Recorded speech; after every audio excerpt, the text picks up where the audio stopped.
আমি মানে নিজেকে খুব গর্বিত মনে করি, কারণ আমি বড়নগরে জন্মেছি আর আজও আমি বড়নগরেই বসবাস করছি। মঠ মিশন অনেক আছে, কিন্তু আমাদের বড়নগরে কাশীপুর উদ্যানবাটিতে ঠাকুরের যে কল্পতরু হয়েছিল 1886 খ্রিস্টাব্দের 1 জানুয়ারি, তখন তিনি বলেছিলেন সকলের চৈতন্য হোক। আজ সেই গাছের তলাতেই আমি দাঁড়িয়ে আছি। এই সেই কল্পতরু গাছ যেখানে ঠাকুরের কল্পতরু হয়েছিল, এই সেই গাছ।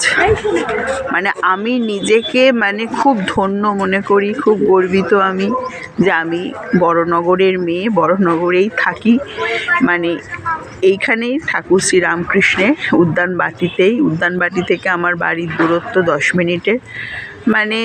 মানে ভীষণ আমি গর্বিত যে আমি বড়নগরে থাকি। আর কাশীপুর উদ্যানবাটি আমার ভীষণ কাছে। ঠাকুর শ্রীরামকৃষ্ণদেবের এখানেই কল্পতরু হয়েছিল, সেই গাছ 1886 খ্রিস্টাব্দের 1 জানুয়ারি ঠাকুরের কল্পতরু হয়েছিল।